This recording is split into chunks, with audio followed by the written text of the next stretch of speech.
Hi, loves. Good morning, good afternoon, and good evening from wherever you're watching from. And thank you again for coming back. If you are already a member of this family, if it's your first time, thank you so much for clicking and listening to me, watching me ramble. And on that note, I'm going to admonish you, thank you. If at the end of the day you love what you see and you are one of my kind who listens to, or you are a part of true crime, you like to listen to true crime stories, you're welcome to like, you're welcome to subscribe, and you're welcome to leave us a comment. And do not forget to share, because we will be bringing you more of such stories on a weekly basis. Thank you so much. And on that note, we are going to dive into our today's story. And I want to say, you know how there are some people, like how they say, there are some people out there who just who just live for the evil, right? How they say you do not know who the person that is sitting beside you in the bus, the person that you ask for direction from on the street, or somebody you sit with in the car or anywhere. Like you don't know that person, you only see them, but you don't know what is inside their hearts. And like the good or the evil that is inside of them cannot be seen on the physical. That's exactly the kind of case that we are going to be talking about today. We are going to be talking about a lady who lost her life for reasons that are just not of her making. She had no reason to lose her life like that. It was just because of a monster who could not control his evil thoughts, or if I can put it that way. And before we continue, I just want to bring it out there, a disclaimer out here that we are really going to be talking about some brutal things. So if you are not strong enough for it, I am going to beg with you to maybe start the video, skip somewhere. I'm going to definitely indicate, and you continue, or you just don't watch at all, because we are going to be talking about murder. We are going to be talking about butchering, and it's really gruesome. Like we have really gruesome details to talk about today. So viewer and listener discretion highly advised, please. Thank you. So we are going to be talking about Adaidu Salome, a 24-year-old Kogi State citizen in Abuja, Nigeria, who lost her life on the 12th of January this year, which is 2025. So Salome, like I earlier said, she was a member of the National Youth Corps of Nigeria, which is shortly known as the NYSC. She was working with an insurance company. Like while in service, she actually got a job with an insurance company, and her family described her as someone that is kind. Her family described her as someone who is respectful, someone who was reserved, someone who held her religious values very highly. If you listen to her family speak of her, you're really going to discover that it is someone that was held in really high esteem. And I just want to say that everything that we are talking about on this channel, it's bad. It's really bad. We do not come here and we smile. We do not talk about things that at the end of the day we smile about. But I tell you, researching this particular case had me in a place that I cannot imagine what the family is really going through, considering the fact that I was like eaten and broken by this. And right ahead, I really want to extend my condolences to the family. I want to pray for strength, I swear, because it's bad. Like I was saying, on the 11th of January 2025, Miss Salome was working in an insurance company while in her service. She got this job, and she was, even while in this job, granted a scholarship. This is how hardworking this lady that we are about to talk about was. She was this committed that her company found her worthy and granted her a scholarship to further herself in whatever session she was working at within this insurance company. And she was, on the day that she left her house, that was literally what she was doing. She was studying, she was building herself, and a monster just came out from somewhere and took that ball from her. So on the 11th of January 2025, Miss Salome was home. She was with her family. Her elder sister by the name of Mrs. Patience Adaidu. They were home on this day, just kind of working, doing their casual daily chores and just catching up, having a sister time, just building the relationship that they already have, because they really do have an amazing chemistry as a family. If you listen to them talk about their sister, you really know that this is a family that was like together. Like her elder sister rightly said, they didn't have secrets amongst them. They spoke about everything and nothing. Like, if I am going to the bathroom, the next person around me knows that I'm going to the bathroom. That was how close they really were as a family. So on this day, they were just sitting together in the house. They were discussing. They were having a moment. Her elder sister said in the interview that was conducted by a very popular news outlet in Nigeria, that they were just in the house on that day and just discussing. And her elder sister said, out of nowhere, she really cannot explain how it came about, but she started talking about death. She started talking about telling her to be careful while she's outside, because she should be careful about the kind of transportation she takes when she's going to wherever she's going to, because it is wild out there. She even brought up their dead father, because prior to this, like 8 months before this, they didn't lose their father, and their mother was still actually in the village mourning her husband. So her elder sister just had this juxtaposition of thoughts coming to her head and just asking her to be careful, take care of herself. To which Salome, which her family actually fondly calls Elle, and that's how we are going to call her subsequently. So, but her family did fondly call her Elle.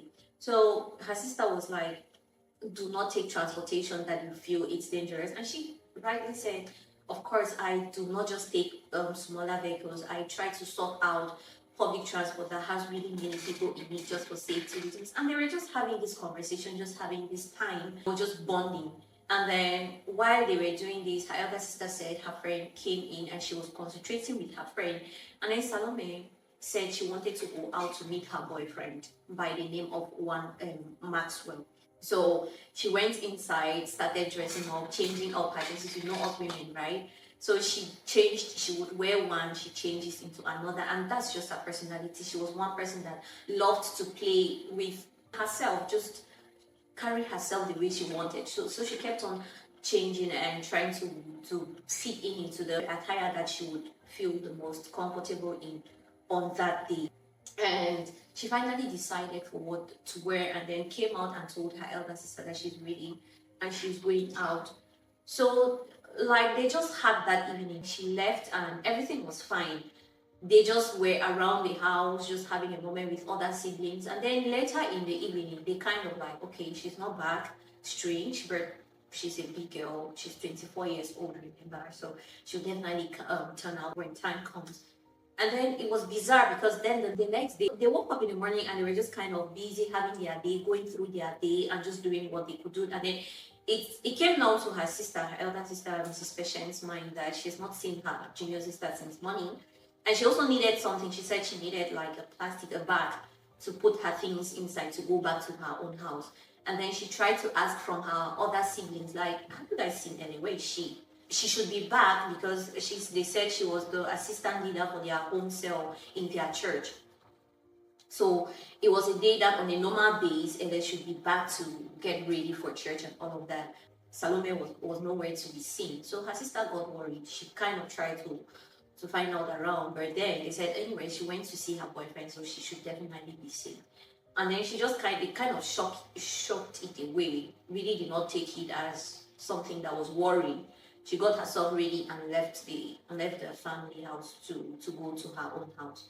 She said on her way home, she got a call from her mother. The mother said someone has just called her through Elle's phone and she thinks it's a kidnapper. So the sister now said, okay, let me try to call back and try to get these details of whosoever it is that called. And she called now, the person was like, come to OK. OK is a street.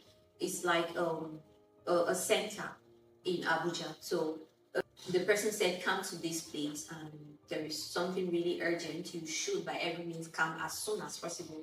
Your sister is here. And Mrs. Patience was like confused because she knows her junior sister, right? She says her junior sister is not that kind of a person who who would willingly sleep in a person's house. Like if she, for her to sleep or stay overnight in a person's house, she has to know you. She has to be so used to you before she makes up that, she takes up that decision to go somewhere. So she was like confused. Like my sister that I know is way too reserved. Like what is she doing right up, right far off at okay? And the person was like, just come. I cannot give you details. So she hung up the call and tried and kind of got known and called her siblings, her younger siblings who were a bit closer to that location, to go there before she can meet them. And then she kind of also called her uncle, called some other family members who went up ahead of her to this location. And then she explained that she now took a cab and they passed and picked up another sibling of hers, and they went to OK Hospital, to be precise. So she went to OK Hospital and she came out of the taxi. She was surprised because it was crowded. Like the place was so full, but they could not understand what was happening. She couldn't place herself. She was like, maybe her sister is sick or maybe something has happened here, but she really did not know exactly what happened. And then when she stepped out of the car, her junior brother came to her and kind of like they did Elle bad. Like they really did Elle dirty. She really could not still place herself to understand. But now she was informed that she lost her sister. And as devastating as that was already, she was called to go in and she was like, she died, people die, right? It is just to go in and identify the body. It's not going to be that difficult. After all, she is the elder sister to Salome, and she also said she's somehow strong because if she was able to identify their dad who passed on just a couple of months ago, it's not going to be that difficult a task for her to identify her junior sister's corpse. And now, to that viewer's discretion again, I come back right now to say, if you cannot stomach certain things, please, it would be good for you to skip till maybe after 10 minutes or so, after 5 minutes or so, and you come back to the video because we are about to talk about really bad things, really some details. So the sister said she went in with her uncle because her uncle was already there. She went inside, and what she met there were parts of a person's body. She was confused. She let out a loud shout in confusion because she really could not understand. Like she even noticed how the police officers had placed a bag on the ground and were literally like rearranging Elle's body parts on the back so that it would be easy for them to identify her. And this is when we now come to the demon, the monster, and the savior of today's case. He's literally we have a savior of today of this case, and we have a monster of this case. On this day, that's like the 12th of January, a bike man carried someone on his bike, and he said the passenger had a bag. And funny enough, when the person climbed on his bike, when this passenger climbed on his bike, the bag that the person carried was dripping of blood. Like blood was actually dripping off this bag, and he kind of noticed it but played cool because they were on a path that was like dangerous. It was not the best. He kind of played calm so that in order not to alert him or make him do something, because he wasn't safe, he had to also be sure that he himself was in safety before he could react. So he just drove with his passenger as if everything was okay until they were out of the danger zone. They got to OK Carrefour, where there were so many other people, like there were other bike riders and other, like it was a park where bike riders parked, taxis and hung up to catch up with their customers and their passengers and all of that. So when he saw that crowd, he literally just pulled over there and shouted, "Pick this man, he has something in his bag that feels suspicious." And this is how the guy was pulled out of the bike, and they kind of asked him, "What is in your bag? Can you open your bag and show us what is inside your bag?" And he hesitated, and they were like, "Blood is dripping out of this bag, and there's no way you're leaving this place without showing us what is in here." He still hesitated, and then finally said, "Yeah, it's meat that he bought." from the abattoir. Like he's just coming back from the abattoir and what he has in his bag is meat. Yeah, he literally said that. So the people insisted, they were like, yeah, it's okay, even if it's meat, we would like to see what is inside. Let's see that kind of meat. And he kept on refusing, and people were mad. They kind of jumped on him, pushed him aside, took the bag from his hands, and kind of just opened it. And you will not imagine what came out of that bag. Salome's head. I bet you, he was literally carrying this poor lady's head inside this bag. The population got mad. People lost it, of course, as it should be, right? People literally lost it, and they started beating him mercilessly. They started asking him questions while beating him up. And as God would have it, there was a police officer just around the corner, and he was alerted. He came and thankfully rescued him from the hands of the angry mob. And please don't get me wrong when I said thankfully, because I know most of us are going to think they should have just left him there for him to be finished, as he finished someone else's life. But we also have to think that had he been left to be killed by the mob, justice will not, like, the family needs justice, right? They need justice for what happened to their child, to their sister. And then it was just the head. Where are the other parts of the body? So they needed to recover the other parts of her body. They needed her hair. They needed him to actually give explanations as to what happened, if there are accomplices, because how, like, from the get-go, it kind of looked strange to actually accept that this is something that this guy did on his own. So people, like, there were questions that needed answers, and killing him there and then wouldn't have been the right decision or the best decision.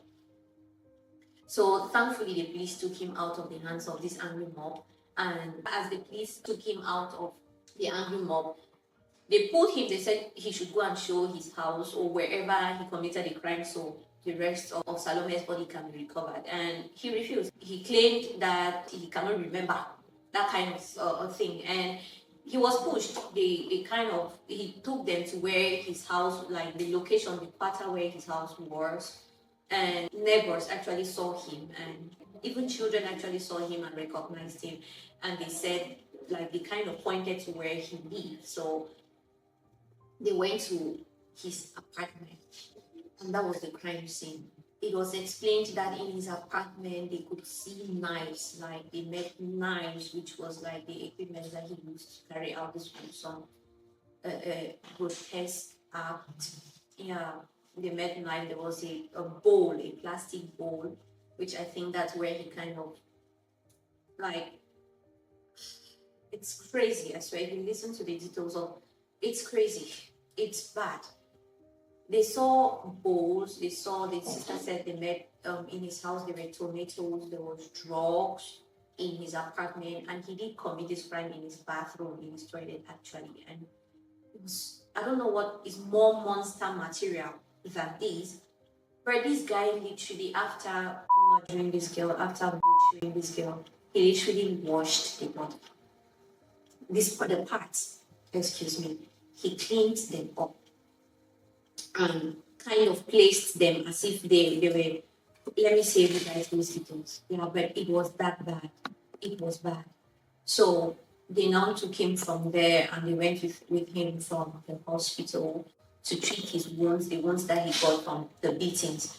And they took him to the hospital, and the uncle was like, this monster, somebody that just did what he did to the lady, or to a lady that just lost her life, was literally crying because his wound, they were trying to clean the wound that he got from being beaten. So I don't know how, you can manage to inflict such a pain on somebody, but you are unable to take even the slightest windy pain. My brain has not yet comprehended something as such. But back to the story, he was treated and then taken to the police station, where some news outlets actually came up and they interviewed him. During interview, this guy, he kept on bringing up stories. His story was changing by the second. It just had to depend on who was asking. While in police custody, it was actually discovered that this perpetrator was one 32-year-old, I don't know if I should say former gospel singer or yeah, Mr. Timileyin Ajayi. Yeah, you heard me, gospel singer. That's who he was. So yeah, I don't know if he still is, but that's who he was. I don't know if I should say he still is, because when you go back to the court videos, like when he was summoned to court, some of the videos you see him trying to pray, try to do this and all of that. It kind of, this is why so many people are against Christianity. I cannot even bring up this discussion because monsters as this. Okay. So, and when these public news outlets started questioning him, he said Salome was actually his girlfriend. She came visiting and asked for money. She said she asked him for 3,000 naira, which he said he didn't have. Like, his stories were so inconsistent. You could really see, like, when you watch that video or you listen to him talk, you really see someone that is struggling to put words into his mouth. He's trying to create scenarios. Like, I'm so mad. I'm so angry. I swear. I'm so angry. But in one of his claims, he said Salome came to his house and asked for money, and he told her that he doesn't have any money, and she was mad. And then later said she was hungry, and he left and went and bought Indomie, like noodles, and brought cooked Salome egg. And like, from that story, he skipped to the next, and he was like, he saw while Salome was with him, he noticed her texting and chatting with someone else on phone, and he was triggered by it and kind of peeped and discovered that she was actually talking to other guys, and he was mad. And that's what prompted him. He said he confronted Salome and she was so nonchalant about it. It got him angry. So when Salome went into the bathroom, he followed her into the bathroom and got a knife that was in the bathroom and stabbed her. Like, bro, I'm sorry, how many of us do have knives in our bathrooms? I don't. That's why I'm asking, like, leave me a comment down below if you do, because that's something that is so strange that yeah. But Mr. Ajayi has a knife in his bathroom. He followed Salome into his bathroom, and in that anger, he stabbed and did everything that he did to her. Yeah. Now back to Salome's family. They have their sister, their daughter, their child in front of them. They do not know what to do because it was gruesome. Like, the uncle said before this, like before even discovering the corpse, he was kind of arranging with the morgue, like he was arranging with the mortuary to take Elle to the mortuary before even meeting her corpse. And the mortuary attendants, they were kind of being skeptical. They were like, have you seen the body that you're actually saying you want to bring to us? They gave him a price of 200,000 naira, and he was like, why is it so much? Kind of not being okay, because he hadn't seen his niece yet. Not until he went and finally saw his niece, he was like, this is not funny. And then, looking at their child in front of them, they immediately decided to bury her on that same day and, let her rest. As per what her uncle said, he said he felt so bad. He saw his child and he felt so bad, and he just wanted the child to finally have some rest. Like, that she has already had enough from all that this guy did to her. She's had enough. And I don't know, it wasn't proven in court, but who knows what this guy did. Like, let me say something from my own perspective. If you say this guy sexually assaulted this lady, I'm not going to be, that notion is not going to be so far-fetched for me, because considering every other thing that he did, that should not be something that we can doubt, right? If you would agree with me. He was capable of, like, yeah. So anyways, Elle's family decided that she's had enough and it's time for her to finally have a rest, and she was buried. And this buffoon was taken into the Latvia custodial center where he was held there. Before this, the media was informed about everything that was happening. There was a media run. The people were mad. I tell you, people were mad, as they should have been and as they still should be. The population was mad. Like, people straight up thought the way he meticulously carried out this this act, there was no way he did it by himself. Like, it was so meticulous that people literally just started coming up with theories as though he was doing this with somebody, or that he was connected to a human eating ring, something of that sort. People just started coming up with theories, and they were insisting that a proper investigation be carried out so that every other person that is involved with him be brought to book. It was crazy. So he was brought to court, and I bet you this buffoon pleaded not guilty. Do you want to know why? He said he couldn't remember. He claimed amnesia. Yeah, he said he couldn't remember everything that happened from that morning till when he saw himself in the hospital. Yeah, believe me. He said he couldn't remember. Like, he's not sure he's guilty because he cannot remember what happened to him on that particular day, on that 12th, till he found himself in the hospital. But then, let me remind you, let me take you back. If you watch the clips where he was interviewed, where he was giving his reasons why he did what he did, and by the way, in those interviews, he literally said he did what he did and he's not sorry. Yeah. He said he did what he did and he's not regretting it at all. And he started giving some flimsy excuses as to, like, he was just everywhere.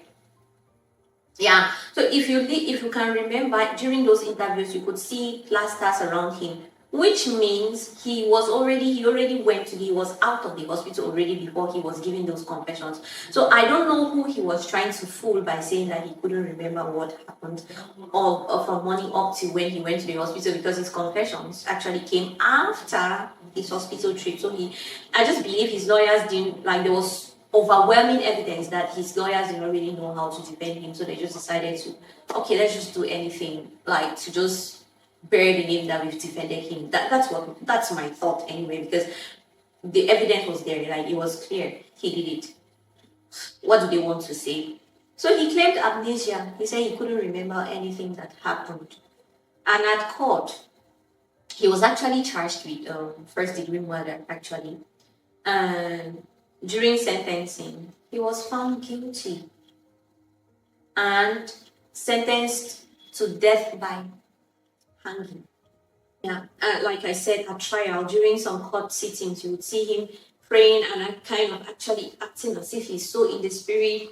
I don't want to be God, because, Father, I'm sorry, but I really do not want to be God, because there are some people that, even while they are in hell, I'm still going to go there to give them my own punishment.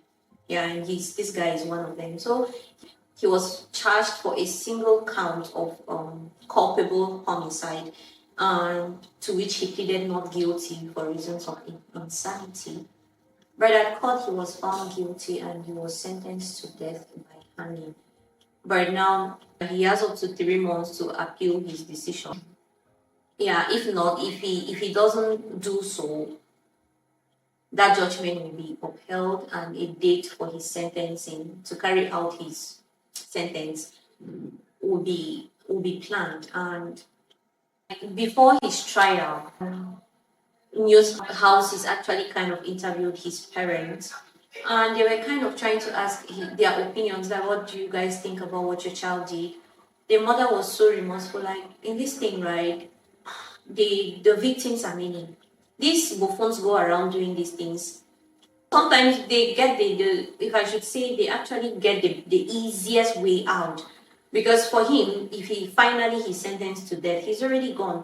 But that stigma stays with the family forever, you know. They are traumatized for forever. I mean, his own family and the family of the victim. So the victims are so many. And when people I don't know why we cannot stop. Like, why? So the mother was so remorseful. She was like, she doesn't even want to put herself in the shoe of this girl's family. She doesn't. And for that reason, she's just going to say they should do with her son what they see fit. But do you know what his father said? That he's sorry, he's begging for the government to have mercy on his son. Yeah. Do I have more to say to that? I kind of understand with parents, right? Parents, but then It depends on the situation. It depends where there are situations where you plead for mercy, but this guy, he was not even remorseful. If you listen to him talk, he isn't. And just imagine, this is us kind of concluding and me oyster my thoughts. Imagine if this bike rider did not catch on to this timely enough.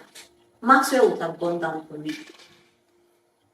If this bike rider did not catch up to this guy and bring him to the driver's or the rider's ear, Maxwell, I mean Salome's boyfriend, right? He would have gone down for it because she left her house saying that she was going to meet her boyfriend Maxwell, and that's where the family knows. By the way, the family, disclaimed, they denied his allegations that Salome was his girlfriend, because the family said they do not know him and that in their family they do not keep secrets. And he claimed that he had been girlfriends with Salome for a year.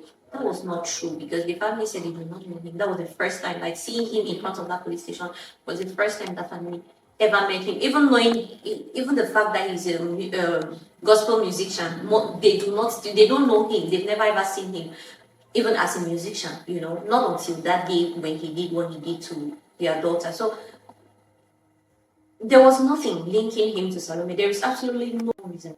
At the end of the day, the court did not also find any accomplices. It was decided that he did it on his own. So I really pray that even where he appeals, the appeals be turned down. Yeah, I have my doubts sometimes with these death sentences and all of that. Sometimes I'm kind of like, but here, right?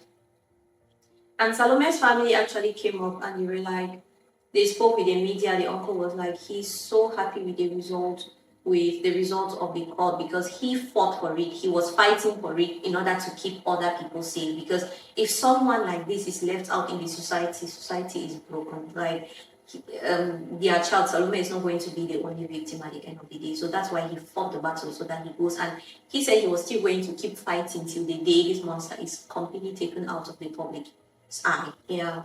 So we are going to end here, and I just want to once again extend my sincere condolences to Salome's family.